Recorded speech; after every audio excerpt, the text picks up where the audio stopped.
On to the Otākāro Avon River corridor investment case.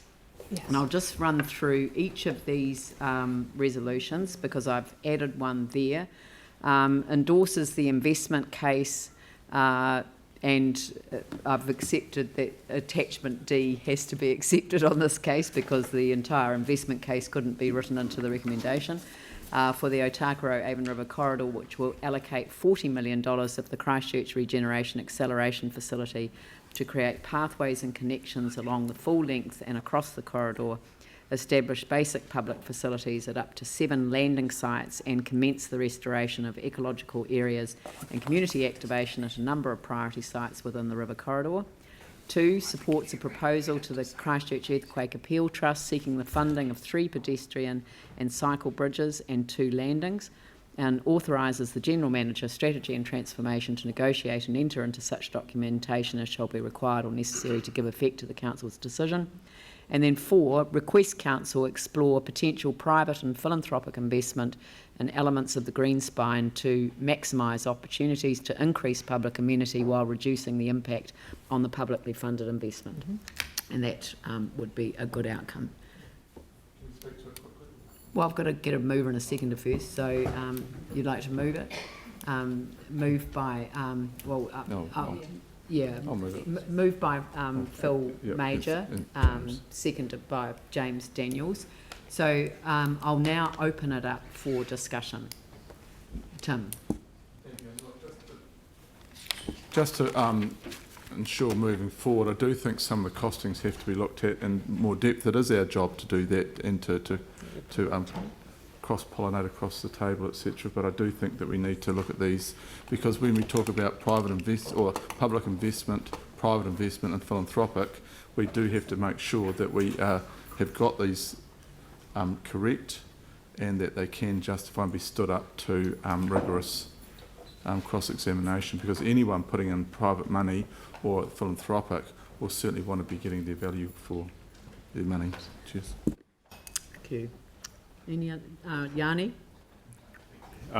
Look, I think we need to progress this, so it's really good to get this going. I totally endorse looking at the costings. It just seems to me that there would be so many ways that we could save money on a number of the figures that are in front of us, and I think things like looking at joint procurement, looking at community partnership, looking at working with the University of Canterbury around engineering, I just think all of those things should be explored. And while I acknowledge number 4, I do think it would be good to have either as part of that or separate request that council continue to explore community partnerships, because I think that's a really critical thing. If you think of like the scale of the ecological restoration, we know that we could have a whole bunch of volunteers or community groups planting, and it would just be really good to kind of formalise that we would expect that approach to continue, because I'm sure that the staff are well aware of that. But fundamentally, this is really important. We do need to get on with this area. We do need to see some positive investment in it, but we also need to acknowledge the people that used to live in this area that are no longer there, and also the people that are on the fringes of this area who are there and all the amazing work that they've done. And I just wanted to acknowledge that, and we heard some of that this morning. And finally, just say that we have declared a climate emergency as a council, and I just wanted to show the graph around the carbon tonnes of wood versus concrete versus steel. So when we think about what we're doing as a city on our things like our sustainability policy and our climate change emergency declaration, we should always be thinking around using sustainability as a key design influencer, and I think that's really, really important. So I look forward to us having those conversations around the use of, say, things like laminated timber versus things like steel when it comes to bridges and so forth. Thank you. Just quickly, this is an incredibly important day today, and I think it's really significant for Christchurch City as a whole. And I really want to recognise the input the community has had to this stage in all of this, because if the community hadn't activated and got all the projects going that we saw in there today, this wouldn't be as advanced as it is. I think there's huge recognition there that's deserved, and you've done such an amazing job. And we will be walking alongside this process from woe to go, and I don't know when the woe will be, perhaps never, but we will be walking alongside and watching this really keenly. This has been taken a long time to get to this point, and I congratulate the staff for getting this organised as well, and I really do think it's a significant day that we should be celebrating today. So I'll be totally supportive. Well, look, I'd like to say a couple of words myself, because I am one of the former residents in the residential red zone, as it was known at the time, and there is nothing that pleases me more than to see this paper come up as our first major decision paper for the term.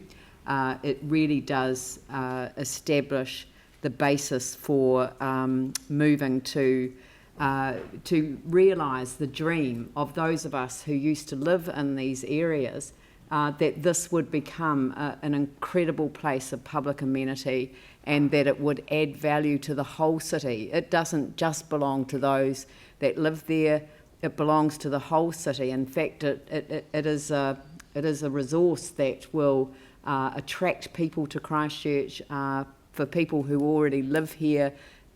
I'm seeing its potential, and even mapped out in front of us today with these proposals, it's just going to be such a step change. So I'm really excited. I think this is a fantastic way to start our term, and it really does signal the extent of the momentum that we need to see, and also to realise all of the benefits that this wonderful area will bring to our city as a whole. And I also think that it's going to add so much value to the river itself. And again, the Otākāro Avon River becomes central to who we are as a city, not to leave out the Opawaho Heathcote River and the wonderful estuary that brings them together before that final journey to the sea. But to reflect on the significance of the role that it's played in our history, and also the fact that we now recognise its Māori name when we recognise its English name. And Otākāro is, of course, the place of play, and it is a place where we can play, where we can experience joy, and we can experience all that is good with nature and ecology and the environment that will be created there. So I'd like to thank councillors in advance of what I assume will be a unanimous decision to endorse this investment case. So on that, I'll put the motion. All those in favour say aye. Those opposed say no. It's carried unanimously. Thank you. Thank you to the community. Right, okay.